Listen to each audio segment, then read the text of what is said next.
Rajesh, welcome to news analysis. ఇక ప్రధానంగా పేపర్లో వచ్చిన అంశాలను చూస్తే ముఖ్యంగా కేటీఆర్ ఇక ఈడీ విచారణ దాదాపు 7 గంటల పాటు నిన్న ఈడీ విచారణకు వెళ్ళారు. ఆయన 7 గంటల పాటు ఈడీ విచారించింది.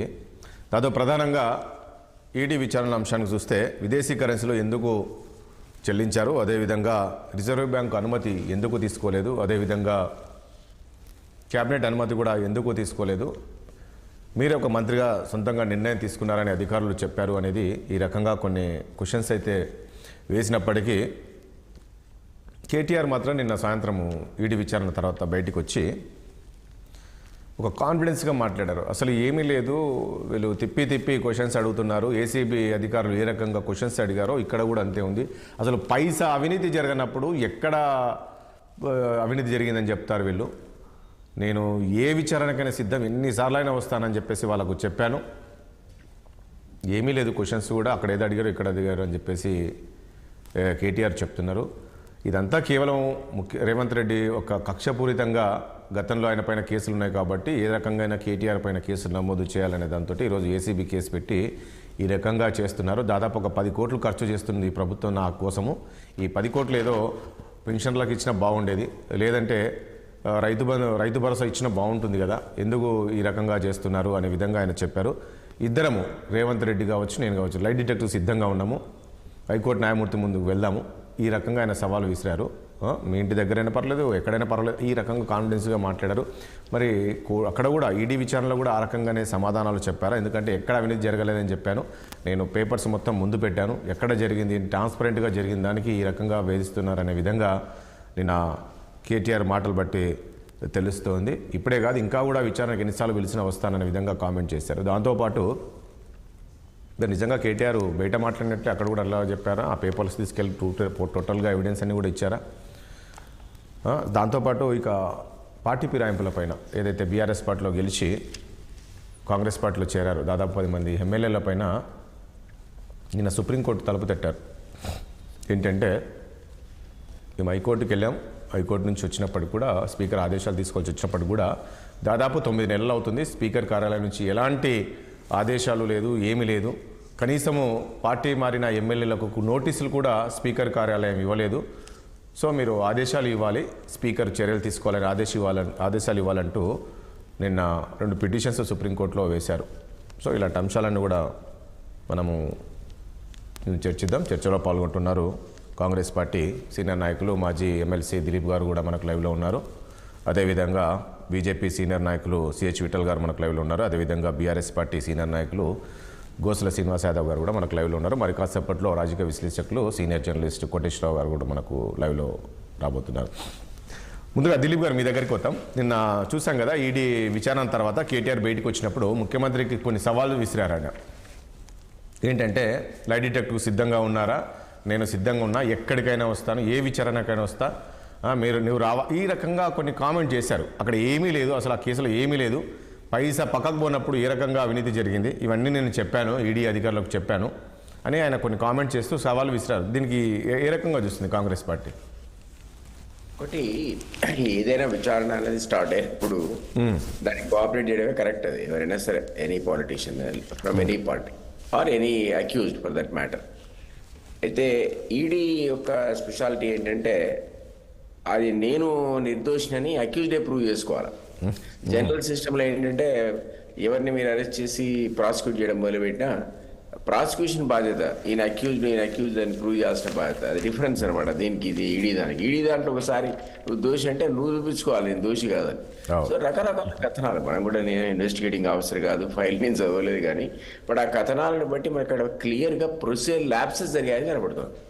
ప్రొసీజర్ ల్యాప్సెస్ కూడా ఇర్రెగ్యులరే, ఎందుకంటే దాంట్లో ప్రో అనేది జరిగి ఉండొచ్చు అనేది ఒక అనుమానం. ఎందుకంటే అంత పెద్ద ఈవెంట్ తీసుకొచ్చిన తర్వాత ఈ 55 కోట్లతోనే అక్కడికి క్లోజ్ కాదు అది ఇష్యూ. రకరకాల ప్రైవేట్ కంపెనీలు ఉన్నాయని, అందులో 2 months కిందనే ఒకటి మొదలైనటువంటి కంపెనీకి ఇందులో కొత్త కాంట్రాక్ట్ కట్టబెట్టారని, ఇవన్నీ రకరకాల పేపర్లో చూసాం. కాబట్టి ఏ ఇన్వెస్టిగేషన్ అట్లే రిపీటెడ్గా గంటలు జరుగుతూనే ఉంటుంది ఎవరినైనా సరే. అది బహుశా ఆయన మరి మంత్రికి ఉన్నాడు కాబట్టి, లేదా అంతకుముందు అయినాడు అవకాశం లేకైనాడు, ఆ ఈడీని ఎగ్జామినేషన్ ఎట్లా ఉంటుందో అబ్జర్వ్ చేసినాడు. కానీ అది ఈసీ అయినా, ఏసీబీ అయినా, ఐటీ అయినా, లేకపోతే సిబిఐ అయినా, ఈ విచారణలు మన దగ్గర ఉన్నటువంటి ఓన్ మన పోలీస్ డిపార్ట్మెంట్ ఇన్వెస్టిగేషన్ కూడా రిపీటెడ్గా అవే క్వశ్చన్స్ అడుగుతారు. అందులో వాళ్ళ ఒక టాక్టిక్స్ కూడా ఉంటాయి. నేను ఫార్మర్లీ పిఎస్ టు హోమ్ మినిస్టర్గా పనిచేశాను. 7 hours 8 hours వీళ్ళు గ్రిల్లింగ్ చేసిన తర్వాత ఫస్ట్ చెప్పే స్టేట్మెంట్కి లాస్ట్ చెప్పే స్టేట్మెంట్కి ఒక్కోసారి కన్సిస్టెన్సీ ఉండదు. అంటే వాళ్ళు ఏం చేస్తారు ఆ ప్రెషర్కి. అంటే ముందు ఒక మెంటల్ మేకప్ తో పోతారు ఈ ఇన్వెస్టిగేషన్ కి. పోయి దాంట్లో నుంచి మేము ఏదో చెప్పేద్దాం అనుకుంటే సాయంత్రం వచ్చే వరకు స్టేట్మెంట్ లో తేడా ఉంటుంది మార్నింగ్ చెప్పిన దానికి. అంటే అది ఒక టాక్టిక్స్ వాళ్ళది, ఇన్వెస్టిగేషన్ టాక్టిక్స్. అది సరే డిఫరెంట్ థింగ్ అని ఆయనే అన్నట్టుగా ఏం జరగకపోతే ఎందుకు మరి నీకు ఎందుకు భయం ఎందుకు? ఫస్ట్ ఆఫ్ ఆల్ ఇంటర్ఫియర్ కావాల్సిన అవసరం ఎందుకు వచ్చింది అసలు? మనీ ల్యాండింగ్ కూడా ఈడీ సూముటగా రాదు. అదే రేవంత్ రెడ్డి ఇచ్చిన కంప్లైంట్ కాదు, గవర్నమెంట్ ఇచ్చిన కంప్లైంట్ కాదు. అక్కడ ఉన్నటువంటి ఆధారాలను బట్టి ప్రైమా ఫేసి కనపడుతుంది కాబట్టి మనీ ల్యాండింగ్ ఈడీ ఎంటర్ అయ్యింది. దానికి మనం ఎవరు కూడా కంప్లైంట్ ఇచ్చినప్పుడు అక్కడ లేనే లేదు. ఇది ఒక ఆస్పెక్ట్. ఇంకొకటి అసలు నేను ప్రాసిక్యూషన్ పర్మిషన్ ఇచ్చే గవర్నరు అది ఏదేమైనా సరే ఆయన అయితే లీగల్ ఒపీనియన్ తీసుకున్నాడు కదా. లీగల్ ప్రాసిక్యూట్ చేయడానికి ఆధారాలు ఉన్నాయని గవర్నర్ లాంటి వాడు సాటిస్ఫై అయితే తప్ప ప్రాసిక్యూషన్ పర్మిషన్ ఇవ్వడు. సో ప్రైమ్ ఆఫీస్ ఇక్కడే ఉంది, అది ల్యాప్సెస్ ఉన్నాయనడానికి. అది కరప్షనా, ప్రొసీజర్ ల్యాప్సెసా, వాట్ ఎవర్ ఇట్ ఇస్, రెండు సీరియసే. డెమోక్రసీలో స్థానంలో ఉన్నవాడు ఈ వ్యవస్థని కాపాడాలి, మన డబ్బులు కాపాడాలి, ఈ ప్రజాధనాన్ని ఏ పద్ధతిలో ఎక్కడ రూపాయి ఖర్చు పెట్టాలి. ఒకటి కాదు, ప్రతి దానికి కూడా మన బడ్జెట్ శాంక్షన్ అంటే ఏంటి అంటే మొత్తం వచ్చే ఆదాయం రూపాయి అయితే ఖర్చు పెట్టేది రూపాయి అయితే ఈ రూపాయికి సంబంధించిన పాస్ చేసే బడ్జెటే అసెంబ్లీ సాక్షి. అంటే ఒకటి దిలీప్ గారు అక్కడికి నేను ఏమంటాను, నేను టోటల్ గా ఎవిడెన్స్ తీసుకొని అక్కడ టేబుల్ మీద పేపర్లు పెట్టాను, మొత్తం ఇది జరిగిందంత, ఇది ఇక్కడ ట్రాన్స్పరెంట్ ఉంది, ఇక్కడ ఎక్కడ ఏమంటారు పక్కదారి పట్టింది అనే విధంగా నేను చెప్పాను అనే విధంగా అని చెప్పారు. అంటే అక్కడ కనీసం ఈడీ అధికారులకు కూడా అడిగే విధంగా లేదనే విధంగా నిన్న కామెంట్ చేశారు కేటీఆర్ గారు. మీరే అన్నారు కదా బిగినింగ్ లో రిమార్క్స్ లో, మీరు ఏమన్నారంటే రిజర్వ్ బ్యాంక్ పర్మిషన్ తీసుకోలేదు, విదేశీ కరెన్సీలకు అసలు డబ్బులు ఎట్లా పోయినాయి, అనుమతులు కావాలి, మీరే చెప్పారు.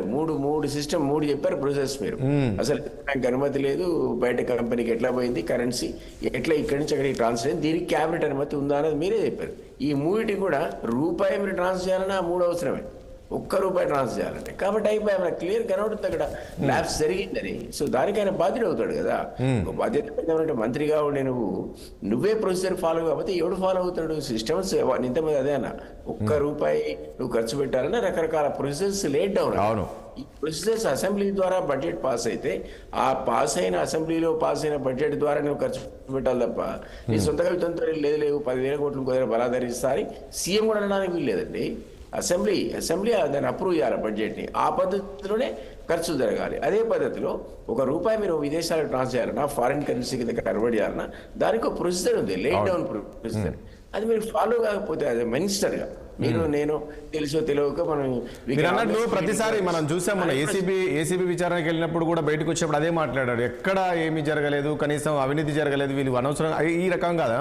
అలాంటప్పుడు మీరు అన్నట్లు గవర్నరే అనుమతి ఇవ్వరు కదా. గవర్నర్ ఇప్పుడు లీగల్ ఒపీనియన్ తీసుకోకుండా అయితే గవర్నర్ అనుమతి ఇవ్వరు కదా.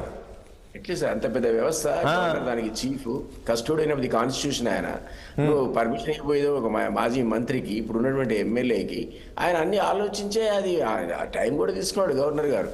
లీగల్ ఎక్స్పర్ట్స్ కి రెఫర్ చేసి చాలా సమయం తీసుకున్నాడు. ఆ టైంలో కాంగ్రెస్ నాయకులు కొంతమంది కామెంట్ కూడా చేశారు, అసలు బీజేపీ బీఆర్ఎస్ ఒకటే, అందుకే పర్మిషన్ రావట్లేదు అని కూడా. అంటే అంత తీసుకున్న తర్వాత ఆయన ఎగ్జామిన్ చేసి దీంట్లో సబ్స్టెన్స్ ఉంది అనే తర్వాత ప్రాసిక్యూషన్ పర్మిషన్ ఇస్తే మనం అయితే డిసైడ్ చేస్తాం, ఈయన డిసైడ్ చేస్తాడు అందులో ఇరెగ్యులారిటీ ఉందో లేదో. ఆ ఇన్వెస్టిగేషన్ ఏజెన్సీ డిసైడ్ చేయాలి, తప్పు కాదని. చూద్దాం. అంటే నేను కూడా ఫోకస్ చేసి ఏమంటున్నా, ప్రొసీజర్ ల్యాప్సెస్ ఉన్నాయని కానీ ఆ 55 కోట్లు తిన్నావని నేను కూడా అనట్లే. పొద్దున ప్రొసీజర్ ల్యాప్స్ కూడా నువ్వు మనీ తిన్నంత పనిష్మెంట్ ఉంటుంది. రైట్. ఒకటి విఠల్ గారు, గుడ్ మార్నింగ్ అండి. విఠల్ గారు ఏంటి నిన్న ఈ దాదాపు 7:30 గంటల పాటు విచారణ, దాని తర్వాత బయటకు వచ్చిన తర్వాత కేటీఆర్ చేసిన కామెంట్స్ పైన బీజేపీ ఎలా చూస్తుంది? అదేగా ముఖ్యమంత్రికి సవాల్ విసిరారు. రైట్. రాజేశ్వర, ముందుగా మీకు అక్కడ ఇద్దరి బ్రదర్స్ దిలీప్ అన్నకి అదే శ్రీనివాస్కి వీక్షకి గుడ్ మార్నింగ్ తెలియజేస్తూ, ఇప్పుడు గత కొంతకాలంగా మనం ఈ చర్చలు నిరంతరంగా కొనసాగించబడుతున్నాయి. ఎఫ్ఐఆర్ బుక్ అయిన నుంచి అనుకుంటా ముందు నుంచే చాలా చర్చలు జరిగినాయి. చాలా మందికి క్లారిటీ ఉంది. క్లారిటీ లేని ఏంటంటే మా సీనన్న పార్టీ వాళ్ళకే. ఎందుకంటే ఇంతకుముందు మా దిల్పత్ చాలా క్లియర్ చెప్పాడు, అడ్మినిస్ట్రేషన్ లో ఇప్పుడు వారికి అపారమైన అనుభవం ఉంది. మేము కూడా గవర్నమెంట్ సర్వీస్లోకి వెళ్ళి వచ్చిన వాళ్ళం కాబట్టి గవర్నమెంట్ సర్వీస్లో చాలా డిఫరెంట్. బయటికి చెప్పినంత ఈజీగా ఉండదు సిస్టమ్. సరే అయినా సరే జరుగుతూ ఉంటాయి తప్పులు. సిస్టమ్ అనేది అంత ఈజీగా ఉండదు. బిజినెస్ రూల్స్ ఉంటాయి, ప్రొసీజర్స్ ఉంటాయి, జీవోలు ఉంటాయి, ఆర్డర్స్ ఉంటాయి, ప్రొసీడింగ్స్ ఉంటాయి. అన్ని రిటర్న్ డాక్యుమెంట్ ఓవరాల్ గా ఏది జరగకూడదు అసలు గవర్నమెంట్ లో. ఇది నేను ఇచ్చేసిన ప్రైవేట్ లిమిటెడ్ కంపెనీ లాగా ఉండదు. ప్రతిదీ ఒక 10 రూపాయలు డ్రా చేయాలైనా రిటర్న్ డాక్యుమెంట్. కరెక్టే మీరు అన్నట్లు. మరి ఎందుకు ఇవన్నీ కేటీఆర్ కు తెలియకుండా, అంటే కేటీఆర్ కి తెలియదంటారు ఇవన్నీ? లేదు అంటే సరే ఏముందిలే నెక్స్ట్ మనమే వస్తాంలే అని ఒక ఓవర్ కాన్ఫిడెన్స్ అనుకోవాలి. 10 సంవత్సరాలు మంత్రిగా పనిచేశారు. ఆల్మోస్ట్ సెకండ్ టర్మ్ అయితే యాక్టింగ్ చీఫ్ మినిస్టర్ అని చెప్పొచ్చు.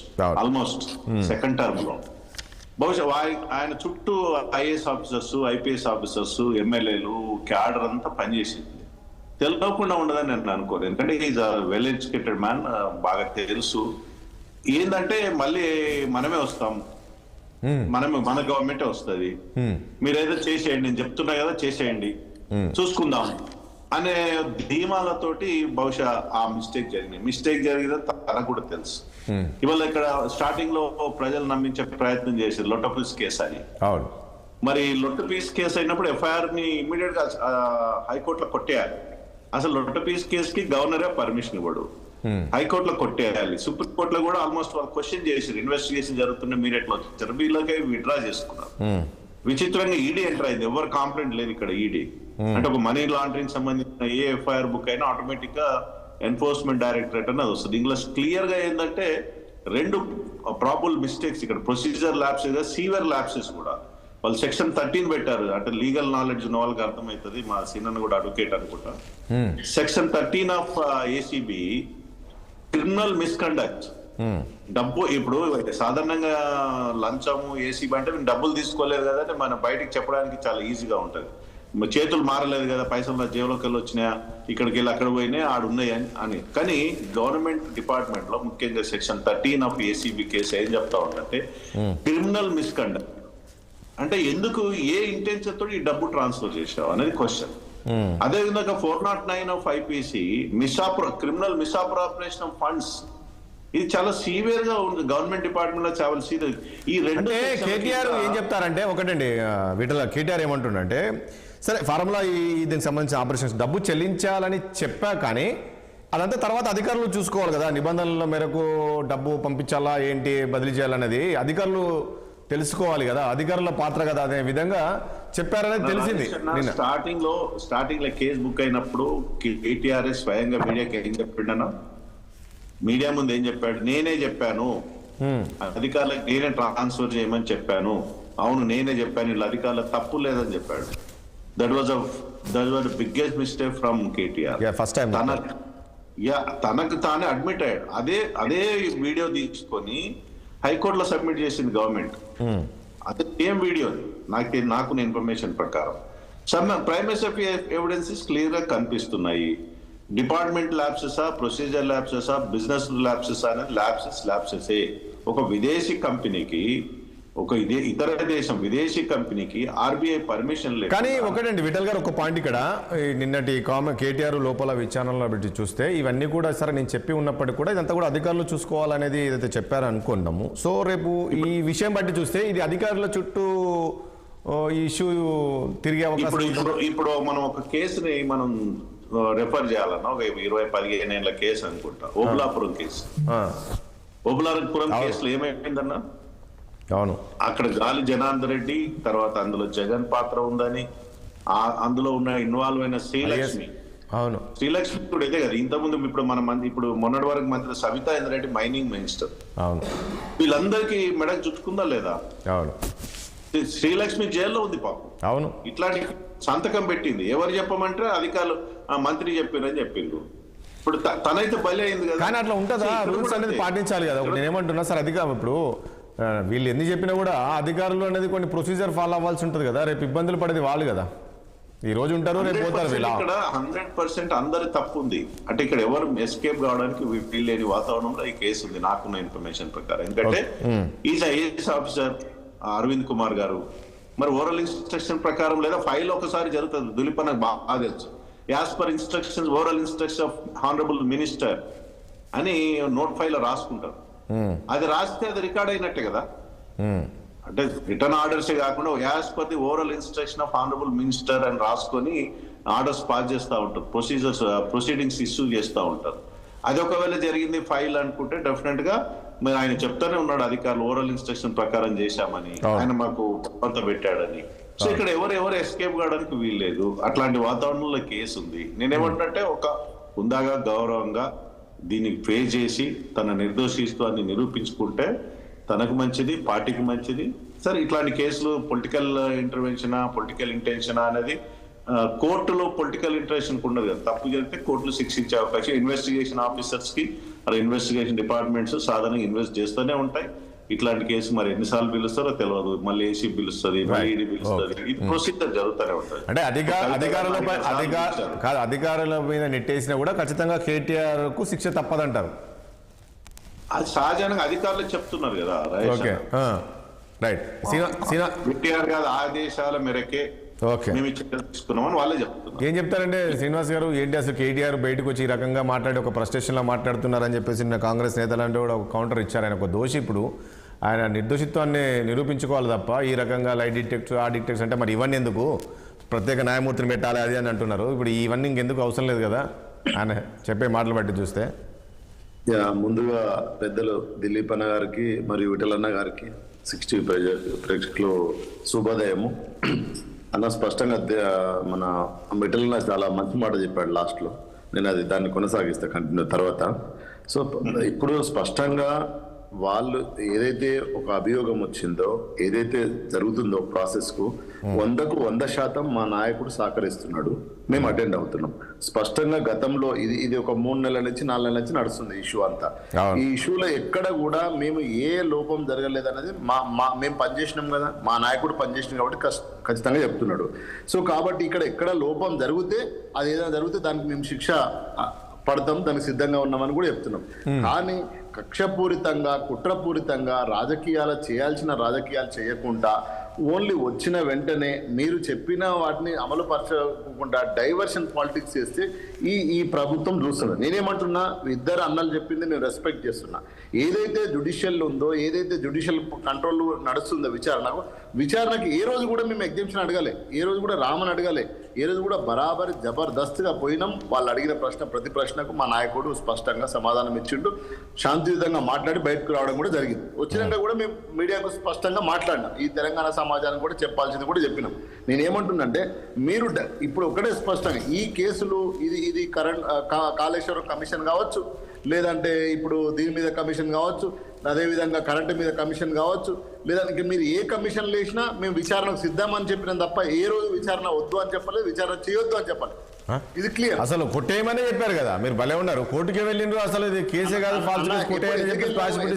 మీరు అన్యాయంగా అన్న. ఇప్పుడు కరెంటు మీద స్కామ్ జరిగింది అంటే మా మాజీ మంత్రి అయిన జగదీశ్వర్ రెడ్డి గారు కరెంటు మీద కమిషన్ చేయమని చెప్పిండు, కమిషన్ వేసి తేల్చమని చెప్పిండు. అన్న ఈ రాష్ట్రాన్ని తీసుకొచ్చిన వాళ్ళము, 10 ఏళ్ళు సేవ చేసిన వాళ్ళం తెలంగాణ సమాజానికి. మేము అకౌంటబిలిటీకి ఉన్నాం, ఇక్కడ నుంచి ఏం పారిపోతలేము, ఎక్కడికి వెళ్ళిపోవట్లేదు. ఒకటి. రెండో విషయం ఏంటంటే, నేను ఏదైతే జ్యుడిషియల్ ఉందో, ఏదైతే ఈడీ ఎంక్వైరీ కావచ్చు, ఏసీబీ ఎంక్వైరీ కావచ్చు, రేపు సిబిఐ ఎంక్వైరీ కావచ్చు. కానీ ఒకటి శ్రీనివాస్ గారు, ఒక పాయింట్ ఇక్కడ ఫస్ట్ లో కేటీఆర్ మాట్లాడినప్పుడే అంటే మరి మీరు ఎట్లా చూస్తున్నారో నాకు తెలియదు, కానీ ప్రతిసారి విచారణకు వెళ్ళినప్పుడల్లా బయటకు వచ్చి కేటీఆర్ ఏమో మాట్లాడుతున్నాడు. So first time case book చేసినప్పుడు ఆయన మాట్లాడింది ఏంటి, అసలు ఇది అధికారులకు సంబంధం లేదు, నేను చెప్తేనే చేశారని చెప్పారు. సెకండ్ టైం మళ్ళీ ఏ రకంగా మాట్లాడడం మీరు కూడా చూశారు. సో నిన్న ఈడీ విచారణలో కూడా ఇదంతా కూడా అధికారులు చూసుకోవాల్సింది కదా, నిబంధనలన్నీ కూడా అధికారులు పాటించాల్సింది. సో నేను చెప్పి ఈ రకమైన కామెంట్ చేస్తే కేటీఆర్ రిప్యుటేషన్ పడిపోతుందేమో అనిపిస్తుంది. అంటే ఎందుకు ఈ రకంగా మాట్లాడుతున్నాడు, నిన్న కూడా ఆ కామెంట్స్ కూడా. అన్న రాజేష్ అన్న, లోపల ఏం జరిగింది, ఏం ప్రశ్నలు అడిగినారు, ఏం సమాధానం చెప్పింది అన్నది మీకు తెలియదు, నాకు తెలియదు. అదే కదా. రెండోది, స్పష్టంగా ఒక మంత్రి అంటే ప్రాసెస్ లో గవర్నమెంట్ లో స్పష్టంగా మంత్రి నిర్ణయం తీసుకుని అధికారులు అమలు చేస్తారనేది ఇది జగమెరిగిన సత్యం. ఇది పెద్ద రాకెట్ సైన్స్ ఏం కాదు, స్పష్టంగా. సో ఫస్ట్ రోజే మొట్టమొదటిసారి అయినప్పుడే కేటీఆర్ గారు స్పష్టంగా చెప్పిండు, ఇది నేను డిసిషన్ తీసుకున్నా, నేను ఈ తెలంగాణ ప్రాంతాన్ని తెలంగాణ ఈ కార్స్ తీసుకురావాలనే ఒక మంచి ఉద్దేశంతో దీన్ని మేము మొదలు పెట్టినామని చెప్పిండు. నేనేమంటున్నా, మీరు డబ్బులు కూడా ఇప్పుడు ఈడీ అంటుండు కదా, ఎక్కడికైతే బయటికి పోయినాడు బ్యాంకు టు బ్యాంకే పోయినాయి. ఏ బ్యాంకు పోయినా నీ చేతుల నుంచి నా చేతులకు రాలే, లేదా గవర్నమెంట్ అకౌంట్ నుంచి మా ప్రైవేట్ వ్యక్తికి ఏం పోలేదు, అకౌంట్కి వెళ్ళినాయి. సో ఎవ్రీథింగ్ అకౌంట్ వెళ్ళిపోయింది, కానీ ఇదే ప్రొసీజర్ ఫాలో అవ్వలేదనే కదా, ప్రొసీజర్ అనేది ఫాలో అవ్వలేదు అన్నది కదా. అదే అన్న, ఇప్పుడు అది మీరు ఎంతసేపు ఉన్న అమౌంట్ ఇక్కడ ట్రాన్స్పరెంట్ కనబడుతుంది కదా, అక్కడ నుంచి అటు వెళ్ళింది అంటున్నారు కదా, దానికంటే ఒక ప్రొసీజర్ అది ఫాలో అవ్వలేదని ఈ రోజు అందరు క్వశ్చన్ వేస్తుంది కదా అన్న. మనం అందరం ప్రశ్నలు వేస్తుంటూ ప్రశ్నలకు సమాధానాలు చెప్తున్నాం. నేను అది కాదు క్వశ్చన్. ఇప్పుడు తేల్చాల్సింది ఏంది? ED, ACB, judicial. కాదండి, ఇందులో ముఖ్యమంత్రి ఎందుకు పదే తీసుకొస్తున్నారు? లైట్ డిటెక్ట్ సిద్ధమా, రండి నేను మీ ఇంటికి వస్తా, లేదు అంటే మీ చౌరస్తాకు వస్తా, లేదు అంటే అక్కడికి వస్తా, ఇక్కడికి వస్తా, అక్కడ ముఖ్యమంత్రికి ఏ సంబంధం? మంచి ప్రశ్న అడిగినారు. వాళ్ళు 6 గ్యారంటీలు, 13 హామీలు, 420 పెట్టి చేసి బయలుదేరింది కదన్న. అధికారం ఇచ్చారు కదా, మంచి అవకాశం ఇచ్చారు కదా. వాళ్ళు మొత్తం డైవర్షన్ పాలిటిక్సే కదన్న. ఒక్క నిర్ణయం అన్న ఈరోజు దిలీప్ అన్న అడగమనండి. దిలీప్ అన్న అంటే నా గౌరవం, పెద్దలు, నా గురువు లాంటి వాడు. ఒక్క నిర్మాత్మకమైన నిర్ణయం తీసుకున్నారా అన్న? ఈ రోజు ఒక 2 నెలలంతా ఏంది హైడ్రా, 3 నెలలంతా మూసి, 4 నెలలంతా ఇది. ఎక్కడన్నా మీరు ఒక్క విధి నిర్ణయం అన్నా తీసుకున్నారా? ఈ రోజు రైతు భరోసా అన్నది ఇప్పటి వరకు వేసిండ్రా అన్న? ఎన్ని పండుగలు పోయినాయి? అంటే నేనేమంటున్నా స్పష్టంగా, డైవర్షన్ పాలిటిక్స్ నడుస్తుంది. అది అందరికీ తెలుసు. తెలంగాణ ప్రజలు మనం అన్న 60 పట్టుకొని ఏ ఊరికన్నా పోదాం, 12,000 గ్రామాలల్లా ఆ గ్రామంలో వీళ్ళు ఇచ్చిన హామీ ఒక్కటన్నా 100% పోయిందా? అది ఏదన్నా కానీ మీరు రుణమాఫీ అనుకోండి, రైతు బంధు అనుకోండి, రైతు భరోసా అనుకోండి. నేనేమంటున్నా 13 వాళ్ళు అనుకున్నాయని కాదండి, వాళ్ళు అనుకున్నాయని చేస్తున్నారు, కానీ వాళ్ళు సరే ప్రచారం చేసుకోవడంలో నాకు తెలిసి వెనకబడి ఉండొచ్చు తప్ప. అందుగురించి రాజేష్ అన్న మనం నలుగురం పోదాము అన్న, మనం నలుగురం పోదాము. ఏ ఊరన్నా మీరు సెలెక్ట్ చేయాలి, 60 మైక్ పట్టుకుని పోదాము. ఆ ఊర్లో 100%, 80%, 35% రుణమాఫీ అయిందా? పింఛన్ 4,000 వస్తుందా? 2,500 వస్తుందా? పెళ్లిలో అయితే తులం బంగారం ఇచ్చిండ్రా అన్న? ఇవి ఏ ఊర్లోనైనా 35%, నేను 100% అంటలేను. ఆ పథకము 35% క్వాలిఫై అయిందంటే మేము దేనికంటే దానికి రెడీ. ఇదంతా డైవర్షన్ పాలిటిక్స్ అన్న. మీరు 20 ఏళ్ళ నుంచి ఉన్నారు. ఇప్పుడు వాళ్ళ ఇద్దరు అన్నలు కూడా చెప్పారు, కేటీఆర్ ఏం తప్పు చేయలేదు అంటారు. కాదు, కేటీఆర్ ఏం తప్పు చేయలేదు, కేవలం కావాలని ఇచ్చారు అని అంటారు. మీరు ఇదంతా డైవర్షన్ పాలిటిక్స్ అంటారు. ఈ లెక్కన గవర్నర్ కూడా తప్పు పడతారేంటి మీరు? నేనేమంటున్నా, ఏదైతే ప్రాసెస్ ఉందో దాన్ని మేము గౌరవిస్తున్నాము, మేము అటెండ్ అవుతాము. 100 సార్లు కాదు, 1000 సార్లు అయినా రావడానికి సిద్ధంగా ఉన్నాం. మరి ఇవన్నీ కామెంట్స్ ఎందుకు? మరి వీటిని అన్న హైడ్రా ఈ కామెంట్స్ అని ఎందుకు? మరి ఇక్కడ ముఖ్యమంత్రి మీద కామెంట్ చేయడం ఎందుకు? మీరు విచారణ జరిగింది, మళ్ళీ విచారణకు వస్తా అని చెప్పేసి ముఖ్యమంత్రి రెడ్ హ్యాండెడ్ గా 50 లక్షలు పట్టుకొని బ్యాగ్ తో దొరికిండు. ఆయన దొరికిండు, మేము మా నాయకుడు దొరకలే. మేము ఉద్యమాలలో పుట్టిన వాళ్ళం. ఆ నాయకుడు దిలీప్ గారు క్వశ్చన్ అడుగుతున్నారు. దిలీప్ గారు క్వశ్చన్ అడుగుతున్నట్టు ఒక నిమిషం, దిలీప్ గారు అడుగుతున్నట్టున్నారు. కాదు రాజేష్, చిన్న ఇది మిత్రుడికి విత్ డ్యూ రెస్పెక్ట్ నేనేమంటే, నేను కరప్షన్ కూడా అనలేదు, ప్రొసీజర్ ల్యాబ్స్ అది విఠల్ కూడా అదే ప్రొసీజర్ ల్యాబ్స్ కరప్షన్ ఏ మాట రాలే. ఇది జరిగిందనే విషయం మనం చెప్పడం ఏంటి? అరవింద్ కుమారే పోయి మంత్రి ఆదేశాల మేరకే పనిచేసి తప్ప నాకు సంబంధం లేదన్నాడు. దట్ మీన్స్ ఆఫీసర్స్ జనరల్గా ఫైల్లో ఏముంటుందంటే, వాళ్ళకి తెలిసినటువంటి వాళ్ళ దగ్గర ఉన్నటువంటి రూల్స్ పొజిషన్ రాసి పెడతారు. దాన్ని అగ్రీ కావాలన్నా, ఓవర్ రూల్ కావాలన్నా అంతిమ నిర్ణయం మంత్రిదే. ఆయన బాధ్యుడు అవుతాడు, కిందోడు బాధ్యుడు కాడు. ఒకటి మీరు అన్నది కరెక్ట్ దిలీప్ గారు. ఇప్పుడు ఈవెన్ కేటీఆర్ కూడా ఎంతసేపు ఉన్నా ఎక్కడ ఒక పైసా అవినీతి జరగలేదు, అవినీతి గురించి కాదు కదా ఇక్కడ. మీరు అన్నట్లు ప్రొసీజర్ ల్యాబ్స్ అదే వీళ్ళు ప్రొసీజర్ ఫాలో అవ్వలేదు. ఒక్క అవకాశం అండి నాకు, మీరు లై డిటెక్టర్ గురించి 2-3 సార్లు అన్నారు. నాకు తెలియదు మిత్రులకు లై డిటెక్టర్ టెస్ట్ అంటే ఐడియా ఉందో లేదు. నేను PS2 హోమ్ మినిస్టర్ కాబట్టి దాని టెస్టింగ్ అప్పుడు నేను కూడా పోయి కూర్చున్నాను, దాన్ని కూడా టెస్ట్ చేయమని పెట్టాను. ఆ లై డిటెక్టర్ ఏముండదు. మీరు నువ్వు ఈ పని చేసినావా చేయలేదా అంటే నేను చేసినా అని మీరు అన్నారు అనుకుందాం, చేయలేదన్నారు అనుకున్నాను. అది ఓన్లీ అటు ఇటు ఎక్కువ తక్కువ దాని ఏమంటారు పాలిగ్రాఫ్ సైజ్ మారుతుంది తప్ప మీరు నిజంగా చేసిండో చేయలేదు అది రికార్డ్ చేయలేదు. SR నో చెప్పదు అది. అంటే కాదా దిలీప్ గారు, సినిమాలో ఇట్లా ఉండదు, సినిమాలో ఉంటుంది. మీ అర్థమైంది రాజేష్ మీకు? మీరు అర్థమైంది అబద్ధమా నిజమా అని చెప్తుంది తప్ప అందులో సబ్స్టెన్స్ దానికి సంబంధం లేదు. ఊరికే మీరు చెప్తుంటే ఊర్లో మీరు అబద్ధం చెప్తున్నారంటే అనగానే మళ్ళీ మేము పట్టుకొని క్వశ్చన్ చేయాల్సిందే. నువ్వు అబద్ధం చెప్పినట్టు పాలిగ్రాఫ్ చెప్తుంది, ఎంత డబ్బులు తీసుకుని చెప్పారు అడగాల్సిందే తప్ప లై డిటెక్టర్ టెస్ట్ లోపల మన క్వాంటమ్ ఆఫ్ అఫెన్స్ కానీ క్వాలిటీ దాని క్వాంటిటీ కానీ కనపడదు. అదొక ఆస్పెక్ట్. ఇంకోటి అసలు ఇదంతా నేను ఏమంటానంటే మొదటి నుంచి విఠల్ కానీ నేను కానీ మేమిద్దరిని మాట్లాడుతుంది ఏమిటంటే ప్రొడ్యూసర్ ల్యాబ్ జరిగింది, గవర్నమెంట్లో ఇద్దరం పనిచేసాం కాబట్టి ప్రొడ్యూసర్ ల్యాబ్సెస్ జరిగితే కూడా నేను మొదట్లోనే కామెంట్ చేస్తాను, ఈక్వల్ పనిష్మెంట్ ఉంటుంది. నువ్వు డబ్బులు తిన్న దానికంటే ఎక్కువ అఫెన్స్ అవుతుంది. Because you're suppose to follow. మీరే ప్రతినిధి కదండి. మనం ఎన్నుకున్న సిస్టంలో లెజిస్లేటివ్ ఒక వింగ్, ఎగ్జిక్యూటివ్ అనేది అధికారులతో ఒక వింగ్, జ్యుడిషియరీ ఇంకో, అంటే మీ ఇద్దరం చేసే నిర్ణయాలు జ్యుడిషియరీ అదేవిధంగా ఎగ్జిక్యూటివ్ అండ్ లెజిస్లేటివ్ చేసే నిర్ణయాలు రాజ్యాంగానికి అనుగుణంగా ఉన్నాయా లేదా అనేది జ్యుడిషియరీ రివ్యూ చేస్తుంది. ఈ మూడు మనం పెట్టుకునే సిస్టమ్స్ మనం వాటిని గౌరవించాలి. నువ్వు టెస్ట్కి వస్తావా, నేను టెస్ట్కి వస్తావా తనకు తెచ్చే బదులు నేను అదే అంటున్నాను. ప్రతిసారి కేటీఆర్ అదే మాట్లాడుతున్నారు. ఇప్పుడు సార్ ఆయన మీద ఒక అభియోగం ఉంది, అతను ఈ రోజు విచారణ ఎదుర్కొంటున్నారు. సో దాని మీద మాట్లాడక ఇవన్నీ మాట్లాడుతున్నారు. అసలు ఎందుకు ఆయన ఫ్రస్ట్రేషన్లో మాట్లాడుతున్నారా, లేక నిజంగా దాని మీద కావాలని చెప్పేసి ఒక కేసులు నమోదు చేసి ఇబ్బంది? ఇంకో మాట మిత్రుడు, డైవర్షన్ పాలిటిక్స్ అన్నాడు. అరే డబ్బులు లేవు మా దగ్గర, మేము ఉన్నమాట చెప్తున్నాం. ఇక 4 స్కీములు ఇంప్లిమెంట్ చేసినాం, 5వ స్కీమ్ 6వ స్కీమ్ టైం పడుతుంది, వీ నీడ్ సమ్ టైం అని. ఆ సబ్జెక్ట్ దిలీప్ గారు ఇప్పుడు అట్లా అంటే మీకు ముందు తెలియదా, మరి ఇచ్చినప్పుడు హామీలు అంటారు, అది వేరు. ఈ రోజు మీరు గెలిచిన తర్వాత మా దగ్గర డబ్బులు లేవు అంటే కాదు కదా. లేదా లంక మీద దొరుకుతాయని మనం పోతే కాళీ మీద దొరికినాయి అన్నాడు. డబ్బులు ఇప్పుడు దానికి వస్తే ఆ సబ్జెక్ట్ వేరు, అది మనము వదిలేసింది, దాన్ని మళ్ళీ తర్వాత చేద్దాం. రైట్ శ్రీనివాస్ నేనేమంటున్నా, ఇప్పుడు వాళ్ళ చెప్పిన దానికి కంటిన్యూటీగానే చెప్తున్నా నేను. మేము ఎంత శుద్ధివంతులము, ఎంత నీతివంతులము, నిజాయితీవంతులము అనేది జ్యుడిషియల్ గా ఫైనల్ చేస్తుంది. ఫస్ట్ ఏమో డబ్బులు తిన్నారు, స్కామ్ జరిగింది, స్కామ్ జరిగింది కదా.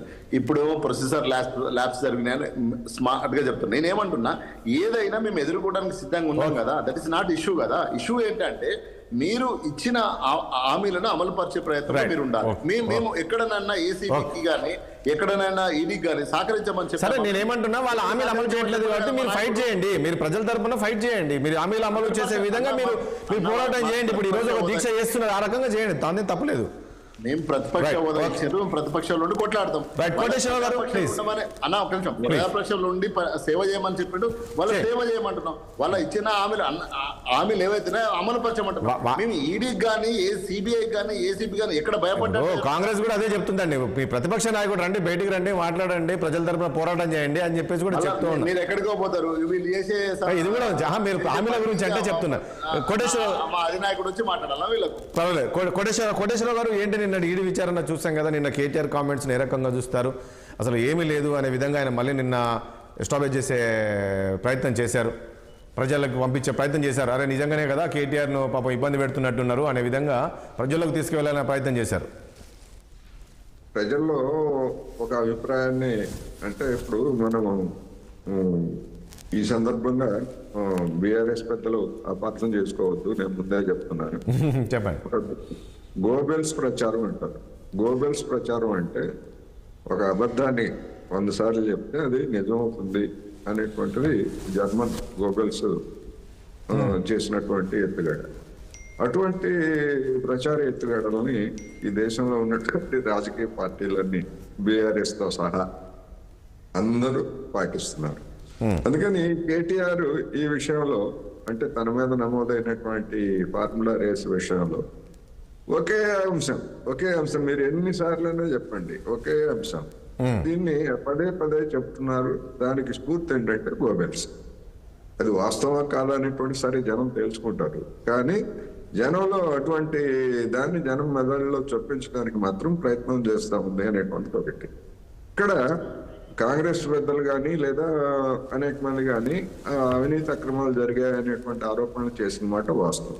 కానీ నమోదైనటువంటి కేసులో 2 అంశాలు ఉన్నాయి. దీని గురించి నేను మొదటి నుంచి స్పష్టంగా చెప్తున్నాను. ఈ విషయంలో ఈ నిబంధనలు పాటింపు లేదా పాటించకపోవడం అనేటువంటి విషయంలో కేటీఆర్ మౌఖికంగానే ఆదేశాలు ఇచ్చారు తప్ప ఎక్కడ రికార్డు పూర్వకంగా ఆయన దొరికినట్టు కనపట్టలేదు. ఎందుకంటే కేటీఆర్ మాటల్లో అది మనకి స్పష్టంగా కనిపిస్తా ఉంది. అందుకనే అంత ధైర్యంగా ఆయన మాట్లాడుతున్నారు. అందుకని ఇక్కడ 2 అంశాలు, మొత్తానికి అధికారులను నెట్టేసే ప్రయత్నం చేస్తున్నారంటారు. నిబంధనలు పాటించాలి కదా, అధికారులు వాళ్ళే దొరికిపోతారు. అయితే ఇక్కడ ఇంకొక ట్విస్ట్ ఏంటంటే, ఈ వివాదం ప్రారంభమైన సమయంలో అదే గ్రీన్ కో సంస్థలు ఇచ్చినటువంటి ఎలక్ట్రల్ బాండ్స్, మన బీఆర్ఎస్ కి ఇచ్చినటువంటి ఎలక్ట్రల్ బాండ్స్ 41 కోట్ల రూపాయలు అప్పుడు అది వెలుగులోకి రాలేదు. తర్వాత కాంగ్రెస్ పార్టీ పెద్దలు దాన్ని వెలికి, ఎందుకంటే పబ్లిక్ డొమైన్ లో ఉంది కనుక దాన్ని వెలికి తీశారు. వెలికి తీసిన తర్వాత ఎస్ మేము కూడా తీసుకున్నాం అని చెప్పేసి అంగీకరించక తప్పలేదు. అవును. అంటే కాంగ్రెస్ వాళ్ళు కూడా తీసుకుని చెప్పండి సార్, కాంగ్రెస్ వాళ్ళ తీసుకున్నది కూడా చెప్పండి. తొందరపడి నేను చెప్తున్నా కదా, కాంగ్రెస్ వాళ్ళు తీసుకోలేదని నేను చెప్పలేదే. మీరు తీసుకున్నట్టు చెప్పారా? పోనీ నిజాయితీ పరులు కదా. అది ఓపెన్ సీక్రెట్ సార్, అది ఓపెన్ ఉండదు. బ్యాంక్ మాకు వచ్చింది అంతా బ్యాంక్ లో ఉంది. సరే సరే మాట్లాడండి.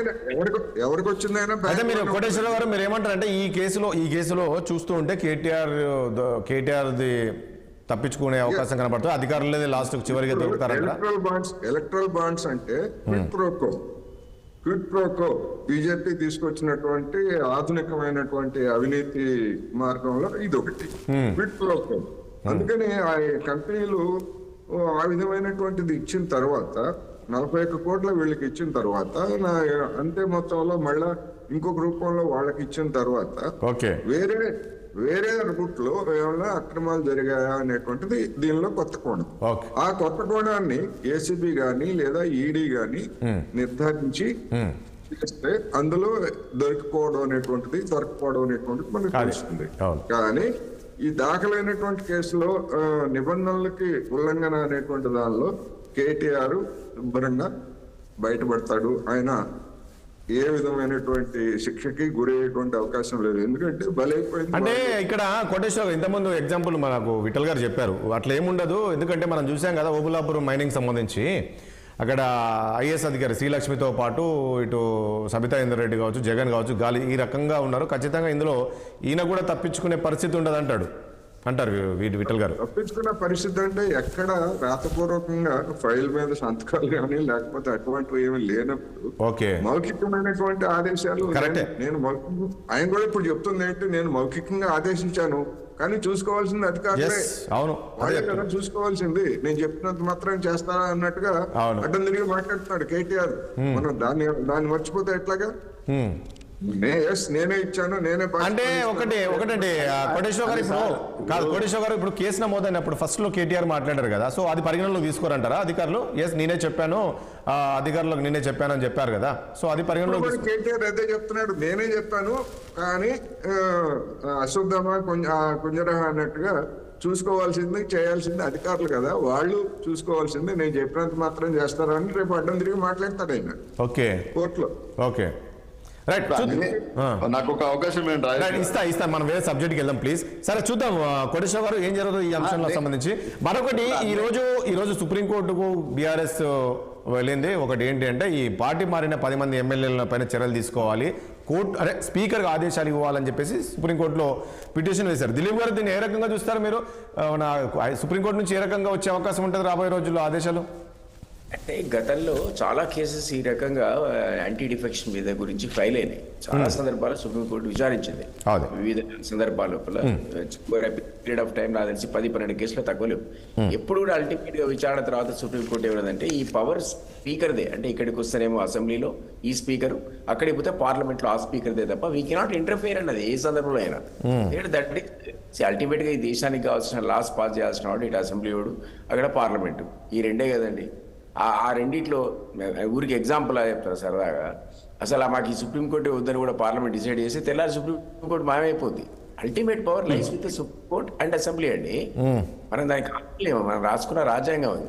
కాబట్టి సుప్రీంకోర్టు ఇంటర్ఫియర్ కాలే ఇప్పుడు కూడా వాళ్ళకి అదే వస్తుంది అల్టిమేట్ గా. అదే ఇందులో ఉన్నది ఎథికలా కాదా అన్నది వేరే అంశం. అంటే మరి ఇంకా కాస్త డిబేట్ లోపలికి పోతే ఉండొచ్చు, ముందు రాజశేఖర్ మొదలు పెట్టచ్చు, తర్వాత కేసీఆర్ అదేది మన బీజేపీ కాదు బీజేపీ కానీ టీడీపీని కాంగ్రెస్ ఖతం చేసింది అయితే ఒక పాప ఆయన అధికారాన్ని పక్క పెట్టి ముందు ఈ కార్యక్రమం మొదలుపెట్టాడు 2014 కానీ 18 కానీ. కాబట్టి నువ్వు చేస్తే అంటే నువ్వు చేయలేదా నేను చేస్తే తప్పేంటంటే ఆయన తప్పే మా తప్పే కారణం వీళ్ళు. కానీ అల్టిమేట్ గా స్పీకర్ నిర్ణయం తీసుకునే విషయాన్ని ఎవరు క్వశ్చన్ చేయలేరు నా ఉద్దేశం. గతంలో మీరు ఒకసారి కేసు లా తీసుకొని చూడండి, సుప్రీంకోర్టు ఎప్పుడు కూడా అల్టిమేట్ పవర్ లైస్ విత్ స్పీకర్నే అన్నది తప్ప వాళ్ళు ఇంటర్ఫియర్ డైరెక్షన్ ఇప్పుడు ఇవ్వలేదు. ఇప్పుడు కూడా అదే రిజల్ట్ వస్తే వీళ్ళు ఏంటంటే పొలిటికల్ గా ఈ కోర్టు నుంచి కోర్టు పోతూ ఫర్దర్ మైగ్రేషన్ కాకుండా ఆపుకుంటున్నారు తప్ప రేపు మాకు అనుకూలంగా వస్తుంది ఒక అది క్రియేట్ చేసి ఆ ఫ్లో ఆపారు. 10 మందితో అయిపోయి మీరంతా ఉంటుందో పోతుందో అనేటువంటి అంటే ఆలోచన. వాళ్ళు మరొకటి ఉట్టగించారు. అంటే గతంలో సుప్రీంకోర్టు ఏదైతే తీర్పిచ్చిందో, ఏది మన ఈ అంశంకి సంబంధించి ఏది కేశం మెగా చంద్ర కేసులో ఏదైతే సుప్రీం తీర్పిచ్చిందో ఆ రకంగా ఇవ్వండి అనే విధంగా చెప్తూ ఉన్నారు. కష్టం, నేను very difficult, I don't know, మరి వీ కాంట్ సే దట్. కానీ వాళ్ళ రైట్ అది మూవ్ చేయడం, ఇంటర్ప్రిట్ చేయడం సుప్రీం కోర్టుకు ఉన్నటువంటి రైట్, మనం ఎవరు క్వశ్చన్ చేయడానికి. కానీ బట్ కేస్ లాస్ మీరు అనేది అట్లాంటి 1 or 2 ఎక్కడైనా ఉంటే పాసింగ్ రిమార్క్స్ చేసి ఉండొచ్చు. కానీ బట్ ఓవరాల్ గా మాత్రం ఎప్పుడు కూడా నాకు తెలిసి 10-11 కేసులు నేను కూడా కేసు లాస్ ఎందుకు చూసా. అది ఎప్పుడు కూడా supreme court ultimate power lies with the parliament and assembly అన్నది తప్ప, స్పీకరే అన్నది తప్ప వాళ్ళు డైరెక్షన్ ఎప్పుడు ఇచ్చినట్టు అనిపించలేదు నాకు. మీరన్నా ఎక్సెప్షన్ ఉంటే ఉండొచ్చు. Okay, right. ఒకటి విఠల్ గారు, ఇప్పుడు నిన్న వీళ్ళు చెప్తారు కనీసం 9 నెలలు అవుతుంది హైకోర్టు ఏ రకంగా అంటే స్పీకర్ నిర్ణయం తీసుకోవాలి అని చెప్పేసి హైకోర్టు చెప్పినప్పటికీ కనీసం స్పీకర్ కార్యాలయం నుంచి ఒక నోటీస్ కూడా ఇవ్వలేదు అనే విధంగా నిన్న బీఆర్ఎస్ నేతలు చెప్తూ ఉన్నారు. ఒక 10 ఏళ్ళకి వెనకకు పోదామన్నా రాజేష్ అన్న. 10 ఏళ్ళకి 2015 ఆన్వర్డ్స్ ఐ థింక్. 20 ఏళ్ళు రాదు, 20 ఏళ్ళు అయితే కరెక్ట్ దొరుకుతుంది. 20 ఏళ్ళు ముందు 10 ఏళ్ళు మాట్లాడదాం, తర్వాత 20 ఏళ్ళు. కరెక్ట్ గా కేసీఆర్ గారు టీడీపీ నుంచి తీసుకొచ్చి ఎమ్మెల్యేలని మంత్రులు చేసిన సంఘటన చూసినాం. ఆ తర్వాత దాదాపు ఆల్మోస్ట్ టీడీపీ 18 మంది అనుకుంటా. ఆ తర్వాత రెండో దఫా గెలిచిన తర్వాత కాంగ్రెస్ మంది ఒక 20-30 మంది ఎమ్మెల్సీలు అన్ని కలుసుకుంటే 30-40 మంది. ఈ సిస్టమ్ ని డెవలప్ చేసింది ఎవరు? ఇప్పుడు అంటే నేనేం చెప్పదలుచుకుందంటే, ఇప్పుడు టిఆర్ఎస్ కి రాజకీయంగా ఎలాంటి లబ్ధి చేకూరదు సుప్రీంకోర్టుకు అయినా ఇంకేడుకైనా. ఆ ప్రొసీజర్ ని సిస్టమ్ ని ఫాలో అయింది టిఆర్ఎస్ ప్రభుత్వమే కదా. అసలు కొత్త పొరబడి అసలు పార్టీలు లేకుండా మొత్తం మెజారిటీ ఎమ్మెల్యేలు తీసుకొచ్చిన ఘనత కేసీఆర్ గారి కదా. సో అక్కడ అది ఇప్పుడు ఈ ప్రభుత్వాన్ని అడిగే నైతిక హక్కు కోల్పోయింది బీఆర్ఎస్. ఎందుకంటే మీరు చేసిందే కదా, మీరు చేసింది నేను ఫాలో శ్రీనివాస్ గారు ఇస్తా మీకే మెర్జ్ అయిందన్న. తర్వాత మెర్జ్ అయింది. ఇప్పుడు ఆయన రేవంత్ రెడ్డి గారు కూడా రెడీ ఉన్నాడు కదా ఎప్పుడు మెర్జ్ చేసుకుందాం అని. అవకాశం దొరికి ఇప్పుడు 10 మంది ఇంకో సంఖ్య ఎవరైతే మెర్జ్ చేసుకుందాం అని అనుకుంటాడు. సో ఇది నైతికమైనటువంటి హక్కు టిఆర్ఎస్ లేకుండా అది ప్రజల్లో పెద్ద సానుభూతి రాదు. ఏడిపోయినా మీరు చేసింది అది కానీ రేవంత్ రెడ్డి అదే చేస్తున్నాడు అది. కానీ అంటే డెమోక్రసీలో ఈ సిస్టమ్ కరెక్ట్ కాదు. మా బీజేపీ వాళ్ళు కూడా చేసిన గతంలో పార్టీలను మెర్జ్ చేసుకున్నారు, లేదా బీజేపీకి వచ్చినటువంటి వాళ్ళని కర్ణాటకలోనే అంతెందుకు తెలంగాణ స్టేట్ లో గతంలో ఈటల రాజేందర్ గారు వస్తే రాజీనామా చేసి మళ్ళీ ఎన్నికలకు పొమ్మని చెప్పారు. అదేవిధంగా రాజగోపాల్ రెడ్డి గారు వస్తే మా దిలీప్ ఎలక్షన్ ఆఫీసర్ గా ఉన్నాడు అక్కడ, ఆయన రిజైన్ చేసి మళ్ళీ ఎలక్షన్ పోటీ చేస్తే ఓడిపోయాడు.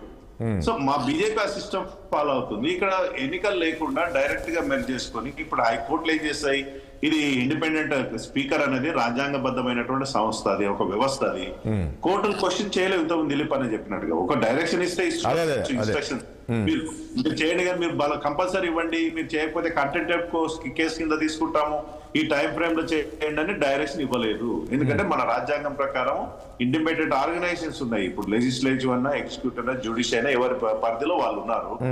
ఒకసారి జ్యుడిషియల్ అనేది ఎగ్జిక్యూటివ్ లో ఇన్వాల్వ్ అవుతుంది కానీ లెజిస్లేషన్ ఇన్వాల్వ్ అయ్యే ప్రశ్న ఉండదు. కాబట్టి స్పీకర్ అథారిటీ ఏవైతుందో అథారిటీలో ఇన్వాల్వ్ అయ్యే ప్రశ్న ఉండదు. అందుకని 10 ఏళ్ళు అట్లా జరిగింది కాబట్టి ఇంకో 10 ఏళ్ళు, ఇప్పుడు ఇంకో 5 ఏళ్ళు కూడా ఇట్లనే జరుగుతాయి. సుప్రీంకోర్టు పోతే ఏమవుతుంది, ఒక నోటీస్ ఇస్తుంది స్పీకర్ గారికి, అది కౌంటర్ వేస్తారు, నడుస్తూనే ఉంటారు. ఇక కాదు ఒకటి శ్రీనివాస్ గారు, నిజమే ఈరోజు విఠల్ గారు చెప్పినట్లు అసలు ఎలాంటి ప్రజల్లో సానుభూతి రాదు. గతంలో మీరు ఏ రకంగా చేస్తారు, ఫస్ట్ టైం గెలిచినప్పుడు అంతా అదే పని మీద ఉన్నారు. ఒకటి ఫస్ట్ టీడీపీ, తర్వాత కాంగ్రెస్, ఈ రకంగా మీరు ఏ రకంగా చేశారా, కనీసం మంత్రి పదవులు ఇచ్చారు. ఆ టైంలో మీరు చాలా వరకు విమర్శలు కూడా ఎదుర్కొన్నారు. ఈ రోజు మీరు మాకు న్యాయం కావాలని చెప్పేసి పోతే అసలు ప్రజలను విశ్వసిస్తారని ఇప్పుడు స్పష్టంగా మన విఠలన్న సప్లిమెంటరీ ప్రశ్న అడిగితే ఏమంటే చెప్పేసిండు ఆన్సర్. మేము ఆ రోజు తీసుకున్నది కూడా ఏ పరిస్థితులలో తీసుకున్నామో, ఆ రోజు ఓటుకు నోటు సంబంధించిన అప్పుడు ఉన్న చంద్రబాబు నాయుడు తెలంగాణను అస్తిత్వపరచాలనే ఆలోచనలో ఉండి ఇక్కడ ఇబ్బంది పెట్టాలనేది తెలంగాణ సమాజం అంతా చూసింది. అన్న వాళ్ళకు కూడా తెలుసు. అంటే వీళ్ళు పరిపాలిస్తారా, వీళ్ళకి పరిపాలన వస్తుందా అనే పరిస్థితిలో ఉండే. తర్వాత ఎప్పుడు కూడా చేసిన టీడీపీ అండ్ కాంగ్రెస్ వచ్చిన టోటల్ ఎల్ఓపి మెజార్టీ వచ్చింది కాబట్టి బెంచ్ చేసుకున్నాం. ఒకటి. రెండో విషయం ఏంటంటే ఈరోజు జ్యుడిషియల్లో మేము కొట్లాడుతున్నాము. ఇప్పుడు అది ఆ జ్యుడిషియల్ అల్టిమేట్గా ఏమిస్తే పాలసీలు చేసేది పార్లమెంట్ వ్యవస్థ, అసెంబ్లీ వ్యవస్థ అయినా కూడా అల్టిమేట్గా జ్యుడిషియల్ చేయాల్సిన ఫైట్ మేము న్యాయంగా చేస్తున్నాం, ప్రజల ముందు చూస్తారు. కానీ ఇది మేము కాదు, మేము మ్యాక్సిమం మొత్తము ఎల్ఓపి మెర్జ్ చేసిన తప్ప ఏదో ఇట్లా. ఈరోజు స్పష్టంగా ఇంకొక మాట చెప్తున్నాను, నేను దిలీప్ అని అడుగుతున్నా, అన్న మీరు ఇచ్చిన గ్యారంటీలు, మీరు ఇచ్చిన వారంటీలకు ప్రజలు నమ్మి మీకు అద్భుతమైన మెజార్టీ ఇచ్చిండ్రన్న. ఇచ్చినాక మరి ఈ పాడు పని ఎందుకు చేస్తుండ్రన్న? మీరు తెలంగాణ వచ్చినాక ఒక కొత్త మంచి సాంకేతం ఇవ్వచ్చు కదా, మంచి సంప్రదాయాన్ని అభివృద్ధి చేయొచ్చు కదా, చెప్పొచ్చు కదా. ఎందుకంటే అన్న మీకు 65 సీట్లు మంచిగా పరిపాలించామని చెప్పిన తర్వాత మళ్ళీ ఎందుకే ఇల్లు అంతా? ఎందుకంటే మీరే కదా గతంలో మాట్లాడింది, వారం రోజుల్లో పడిపోతుంది, నెల రోజుల్లో గవర్నమెంట్ పడిపోతుంది, లేకుంటే ఎన్ని రకాలుగా మీరు మాట్లాడారు. అసలు వచ్చిన వారం రోజులకే కదా. కాదు, దిలీప్ అన్న మంత్రి కావాలని అనుకుంటే అవుతాడా? నేను మీరే మాట్లాడుతుంది కాదు, దిలీప్ అన్న నేను అనుకుంటున్నా మంత్రి కావాలని అంటున్నా, అయిపోతాడా దిలీప్ అన్న రేపు ఎంపీ కావాలనుకుంటున్నా విఠలని అయిపోతాడా? వాళ్ళ జాగ్రత్తలో వాళ్ళు ఉంటారు కదా. సో నేనేమంటున్నా, అది రాజేష్ గారు అది మాట్లాడడానికి అదంతా ఎక్కడ మాట్లాడలేదు, అదంతా మీడియా రాసిన స్టోరీలు. నేనేమంటున్నా ఎక్కడ ఆ రకంగా మాట్లాడిన వాళ్ళు ఇప్పుడు సరే ఒకరేమో కాంగ్రెస్ పార్టీలో ఉన్నారు, ఒకరు మీ పార్టీలో ఉన్నారు అనుకోండి. ఎందుకు ఇప్పుడు కడియం శ్రీహరి మాట్లాడింది స్టార్టింగ్ లో, చర్చలు పెట్టి అట్లా అన్న ప్రశ్న లేదు. ఆయనతో పాటు పల్ల రాజేష్ రెడ్డి మాట్లాడారు. ఎందుకు ఆయన పోయింది కదా. సో కాబట్టి నేనేమంటున్నా, తెలంగాణ సమాజం నైతికంగా అభ్యుదయంగా ఆలోచించే సమాజం. వీళ్ళకు మంచి మెజారిటీ ఇచ్చిన తర్వాత ఎందుకు ఈ పని చేస్తున్నారు అనేది ప్రాథమిక ప్రశ్న అయితే తెలంగాణ ప్రజలలో వస్తుంది. దానికి కాంగ్రెస్ పార్టీ రేపు సమాధానం చెప్పుకోవాల్సింది వస్తుంది. నేనేమంటున్నా, సరే మేము ఎంత చెప్తామా వాళ్ళు ఎంత చెప్తారా అనేది లెక్క కాదు. వీళ్ళకి మంచి మెజార్టీ ఇచ్చిన తర్వాత మీరేమో కూలిపోద్ది, నెల రోజుల్లో కూలిపోతే ప్రభుత్వాన్ని మీరెవరు అంటారు, మరొకరు అంటారు లేదు 2 నెలలు అయిపోయింది, ఇక్కడ కేటీఆర్ టచ్ లో ఉన్న కేసీఆర్ ఇంతమంది ఎమ్మెల్యే టచ్ లో మరొకరు అంటారు. ఇవన్నీ లేవా? మరి వాళ్ళు జాగ్రత్తలో వాళ్ళు ఉంటారు. చూపిస్తా కానీ మేము సమాధానం చెప్తాం, మిమ్మల్ని చూపిస్తాం. మేము మొత్తం మెర్చి చేసుకున్నామే, మీరు పార్టీ మొత్తం ఎల్ఓపి అంతా మెర్చి అయింది. ఈ రోజు ఆ రోజు అన్న 2014 ఇదే రేవంత్ రెడ్డి ఏ పరిస్థితి చేసిండో, చంద్రబాబు నాయుడు ఏ పరిస్థితులలో ఉన్నామో నాకు తెలుసు కదా. ఏదో మంచి మెజార్టీ వచ్చి కష్టపడుతున్న సమయంలో భయంతో గురైనాం ఆ రోజు. మీ అందరికీ తెలుసు వాస్తవంగా రాజకీయాలు. ఆ భయంలో వాళ్ళు వచ్చి బలాన్ని చేకూర్చారు. ఇప్పుడు ఏమైంది? ఇప్పుడు మంచిగా తెలంగాణ ఉంది, మీకు మంచి మెజార్టీ ఇచ్చిండ్రు, మీ 6 గ్యారెంటీలు మంచిగా అద్భుతంగా అమలు చేస్తే మళ్ళీ అధికారంలోకి వస్తారు కదండి. రావాలని కాదు, వాళ్ళని భయపెట్టి తీసుకున్నారు మీరు అన్న. ఈ రోజు ఎవరు భయపడి అన్న? మీరే చెప్తుంటారు అన్న, చట్టము ఇది ఎప్పుడు కూడా ఇది నిలబడలేదు, ఇది అల్టిమేట్ గా ఎవరైతే స్పీకర్ ఉంటదని అంటుర్రు. ఎమ్మెల్యేకి ఆ సోయి ఉండదా? ఏ ఎమ్మెల్యేకైనా భయపడితే ఆ సోయి ఉండదా? ఆ సోయి లేకుండా ఉండి ఎమ్మెల్యే అవుతాడా? సో ఆ మాత్రం వకీల్ సాబ్ నాలెడ్జ్ ఉంటది. ఆ వకీల్ సాబ్ నాలెడ్జ్ ఉన్నప్పుడు ఎందుకు భయపడతాడు? నేనేమంటున్నా, మీరు అనివార్యమైన కార్యక్రమం చేస్తుంటారు, అది మీకు ప్రమాదం జరుగుతుంది అని చెప్తున్నా. ఓకే, కోటేశ్వరరావు, ఈ నిన్నటి బీఆర్ఎస్ పిటిషన్స్ 2 పిటిషన్స్ సంబంధించి ఎట్లా ఉండే అవకాశం కనబడుతుంది ఫిరాయింపుల పైన? వీళ్ళ కోర్టుకు వెళ్ళారు, వృధా కాలయాపన ప్రచార ఎత్తుగడ తప్ప మరొకటేమీ ఇందులో నాకైతే కనిపించట్లేదు. ఎందుకంటే సుప్రీంకోర్టు కానీ లేదా హైకోర్టులు కానీ శాసన వ్యవస్థను సూచనలు చేయొచ్చు, సలహాలు చెప్పొచ్చు తప్ప ఆదేశించేటువంటి అధికారం మన రాజ్యాంగం ఇవ్వలేదు. అదే ఎగ్జిక్యూటివ్ విషయానికి వస్తే హైకోర్టులు అనేక సందర్భాల్లో ఆదేశాలు జారీ చేసినటువంటి ఉదంతాలు ఉన్నాయి. కానీ ఎక్కడ శాసన వ్యవస్థ విషయంలో అలాంటి అధికారాలు స్పష్టంగా లేవు. అది లోపం కావచ్చు, లేకపోతే నిబంధనలో ఉన్నటువంటి లోపం కావచ్చు, మరొకటి కావచ్చు, అది వేరే చర్చనీయాంశం.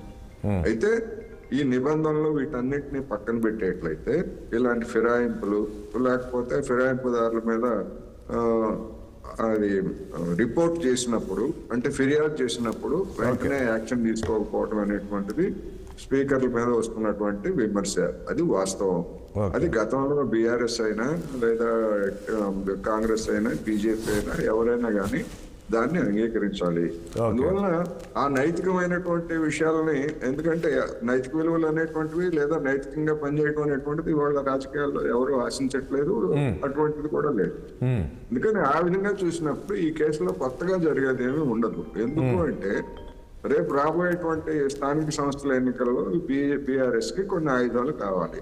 అందులో దీన్ని కూడా ఒక ఆయుధంగా చేసుకోవడానికి ఒక ప్రయత్నం. అయితే ఒక రాజకీయ పార్టీగా దానికి ఎటువంటి అధికారం లేదా అవకాశం లేదంటే డెఫినెట్ గా ఉంటది. ఏ పార్టీ అయినా ఎవరైనా కూడా చేస్తారు. Okay. కాకపోతే ఇక్కడ కొన్ని తర్కానికి నిలవనటువంటి వాదనలు చేస్తున్నారు బీఆర్ఎస్. మన శ్రీనివాస గారని కాదు, లేదా మొత్తంగా. ఎందుకు అంటే 2015లో మా ప్రభుత్వానికి అస్థిరత వచ్చింది కనుక మేము ఫిరాయింపులను ప్రోత్సహించామన్నారు. మరి 2018లో అంతకంటే ఎక్కువ మెజారిటీ వచ్చింది. ఇవాళ కాంగ్రెస్ కి వచ్చినటువంటి మెజారిటీతో పోలిస్తే 2018లో మీకు అటువంటి ప్రమాదమే లేదు కదా. అప్పుడు ఎందుకు చేశారనే దానికి సమాధానం లేదు. ఇప్పుడు ఉంది సమాధానం ఉంది సార్. ఎల్వైపీ మొత్తం వచ్చింది సార్. ఎల్వైపీ మొత్తం మెర్జ్ అయింది సార్. మేము రాజశేఖర రెడ్డి లెక్క సార్ మీరంటే గౌరవం సార్. రాజశేఖర రెడ్డి లెక్క తెలంగాణ ఉద్యమాన్ని చంపడము, దాన్ని బొందబెట్టడము, అస్తిత్వాన్ని బొందబెట్టడం పనిచేయలేదు. ఎల్ఓపి మొత్తం మాకు మెర్జ్ అయింది కాబట్టి మేము తీసుకున్నాం. మెజార్టీ వచ్చింది కాబట్టి తీసుకున్నాం సార్. ఎల్పీ విలీనం చేశారు. మెజార్టీ వస్తే మరి మా ఎల్పీని విలీనం చేసుకున్నాం అంటారు. మేము చట్టపరంగానే పోయినాం. మేము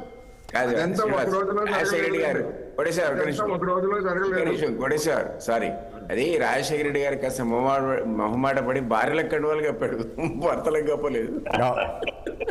అవును. ఓకే.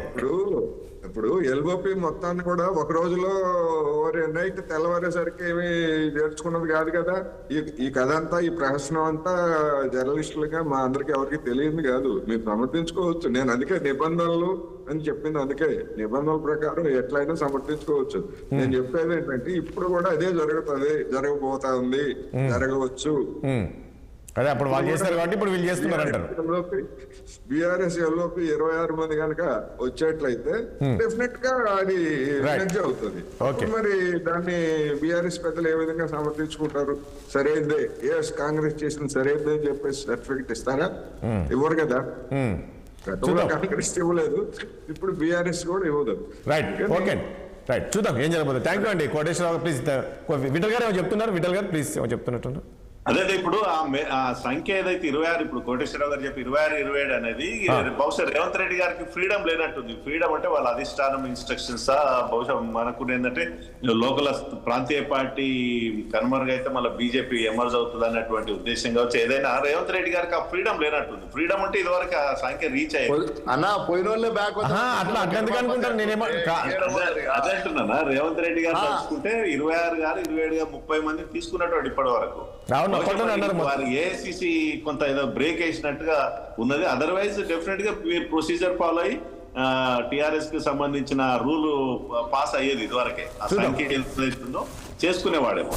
చూద్దాం, సమయం ఉంది కదా, ఏం జరుగుతుందో చూద్దాం. థ్యాంక్ యూ అండి విఠల్ గారికి, అదేవిధంగా దిలీప్ గారికి, కోటేశ్వర గారికి, అదేవిధంగా గోసల శ్రీనివాస్ యాదవ్ గారికి. చర్చల పట్ల మీ అందరికీ ధన్యవాదాలు అండి. చూసాం కదా, దాదాపు కేటీఆర్ 7:30 గంటల పాటు విచారించినప్పుడు ఆయన ఒకటి చెప్పారు, అంతా ట్రాన్స్పరెంట్గా జరిగింది, ఎక్కడ అవినీతి జరిగింది అనే విధంగా నేను చెప్పానని చెప్పినప్పటికీ, సో నేను మౌఖికంగా చెప్పినప్పుడు కూడా అధికారులు నిబంధనలు పాటించాలని చెప్పేసి అధికారులకు చెప్పినట్లు తెలుస్తుంది. చూడాలి మరి ఈ కేసు ఈడీకి సంబంధించి ఎక్కడ దాకా వెళ్తుంది ఏంటి, మరి ఇందులో కేటీఆర్ బయటకు వచ్చే అవకాశం ఉంటుందా, లేక కేవలం అధికారులకు చుట్టూ తిరిగే అవకాశం ఉంది, అధికారులపైన చర్యలు తీసుకునే అవకాశం ఉంటుంది. ఎందుకంటే నేను మౌఖికంగా చెప్పినప్పటికీ మొత్తం చూడాల్సింది అధికారులే కదా అనే విధంగా చెప్పారని తెలుస్తుంది. ఇక అదేవిధంగా ఇటు ఏదైతే సుప్రీంకోర్టును ఆశ్రయించారో బీఆర్ఎస్, ఎందుకంటే 10 మంది ఎమ్మెల్యేలు మారారు కాబట్టి వారిపైన కోర్టు స్పీకర్కి ఆదేశాలు ఇవ్వాలి. ఆ 10 మంది ఎమ్మెల్యేలపైన పార్టీ ఫిరాయించిన ఎమ్మెల్యేలు కదా వాళ్ళపైన చర్యలు తీసుకోవాలని చెప్పేసి స్పీకర్కి ఆదేశాలు ఇవ్వాలంటూ సుప్రీంకోర్టును ఆశ్రయించిన బీఆర్ఎస్ పార్టీ మరి ఎలాంటి నిర్ణయం తీసుకోబోతుంది ఏంటి సుప్రీంకోర్టు అనేది రాబోయే రోజుల్లో చూడాల్సి ఉంటుంది. ఇది వాళ్ళ చర్చ. రేపు అంశంతో మళ్ళీ కలుద్దాం. చూస్తుంటే 60 ఆరోపణ.